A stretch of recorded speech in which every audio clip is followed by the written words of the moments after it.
Well, good afternoon and welcome back to the Little French Homestead. My name is Sherry. If you are new to my channel today, welcome. And if you are returning, thank you so much for coming back. Today's video, we are going to be showing you how I do my canning of pinto beans and black beans.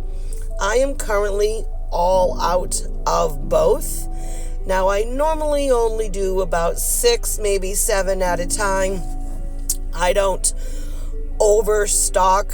You certainly can. I just don't overly stock, so I'm not going to sit there and make 12 or 18 or anything like that from my shelf. I usually like to do 6 to 7, whatever I can hold in my canner. And with that, let me show you really quick how we take care of this. So, the night before, you want to go ahead and soak your beans. You like to soak them overnight, and then that way they get nice and fat. You want them to suck in all of that water, because that's what beans normally do, especially dried beans, okay? So if you soak them overnight, then you're going to dump them in your sink the next day. You're going to rinse them all out, and then you want to cook them for about 30 minutes, okay? Now, if this is the time frame, you want to go ahead and get your jars all ready, get your canner ready, your utensils. You're going to want to use your tongs to pick up everything, your funnel, and then have another separate pot for hot water. This is what I'm doing here. I'm adding hot water to all of my jars, and then once that is done, you're going to take, I use either between your measuring stick that this comes with. I could not find it at the time, so I ended up just grabbing a Chinese stick. And you want to debubble all of those cans, all the jars, okay? As you're debubbling, usually all the air any extra air that gets trapped gets released. And at that time, you could add more water to it, okay? After you debubble everything and you get the water back in there, usually you want 1 inch headspace to make sure everything is thoroughly covered. At that time, you're going to wipe down all of your jars thoroughly.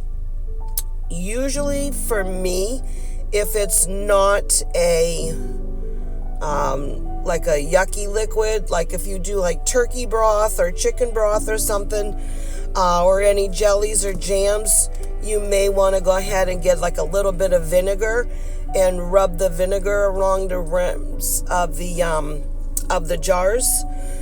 But with these beans, there's not a lot of that oily gunk or anything, so I just used just a regular paper towel, just wiped all the lids, all the jars, all of the rims. You want to make sure that you've never used these canning lids before. When you stick on the lids, then you're going to stick on some rings. Those are just going to be finger tight. I guess a long time ago, maybe like several years or so, they required you to make sure that they were really, really good on. And over the years, the canning jars, the company, oh my goodness, I forgot the name, the test kitchens, like they go ahead and make sure that everything is tested safe and properly and stuff. What they do is they do the testing, and they now just say that just finger tight is perfectly fine. Excuse me. So now you're just going to go ahead and with your tongs, You're going to take them and set them into your canner. Now, my canner is an electric canner. This is one of my favorite ones to use, especially if I'm not doing a big batch or like a longer batch, okay? Once you add all your stuff into your canner, because it does still tell you, even though you're pressure canning, you still have to have water in there. And it comes, this particular canner that I'm showing you right here has a metal lid for the bottom, because you never want to put your jars on direct contact. You want to make sure you have a buffer. So even when some people do like water bath canning, you don't want your cans, your jars to be right on the bottom of the pot. So a lot of people, what they do is they will use either a metal canner like that on the bottom. Some people use like a kitchen towel or something, and then you want to put your jars in there. Now for me, with this electric pressure canner, and this is one of the reasons why I love this so much, is I don't have to worry about elevation, okay? So when you're reading very carefully your books, you want to make sure that per 1,000 feet of sea level, you have to change your time of how much longer it's going to cook for. With an electric pressure canner, you don't have to worry about any of that. And that's what I really love about this. I can just go ahead, set it. It does give you the directions to follow. It does come with also too a little time booklet on what you can set your timer for. So my pints and quarts of chicken broth, pints are set at, I believe, 20, and quarts are set at 25 minutes.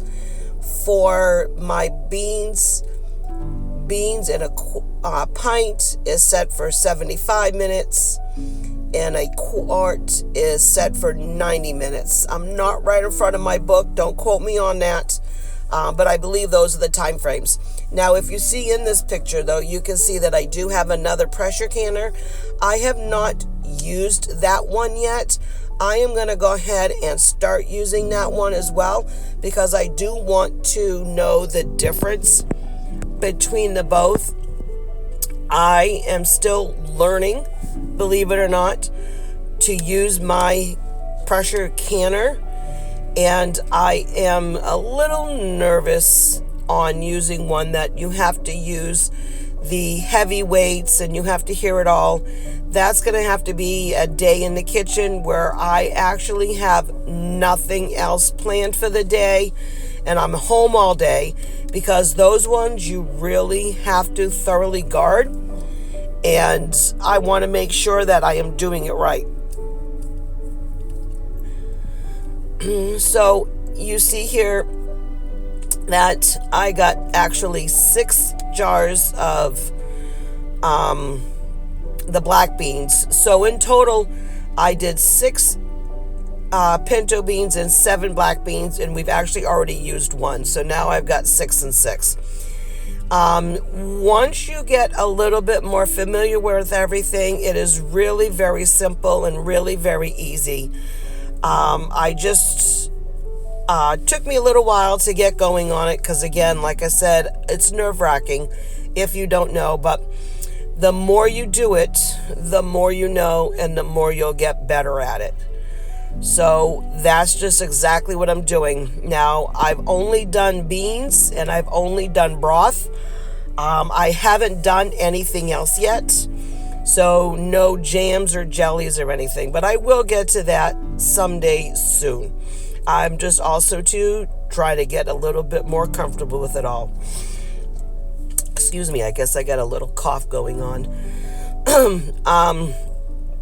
But as you are getting yourself more comfortable, you need to expand your horizon a little bit more. I am going to be doing that probably over the summer. I want to wait until all of the fresh produce and in-season items that are available. At least then I'll be able to can a little bit better.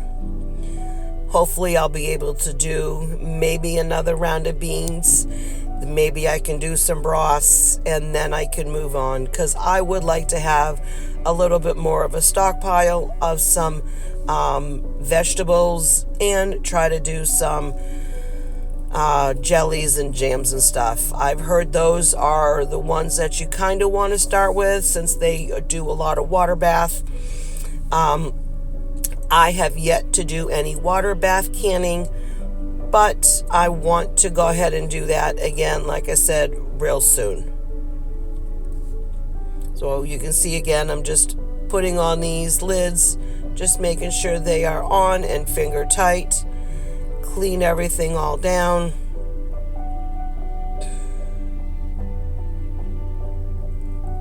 This isn't really a long process.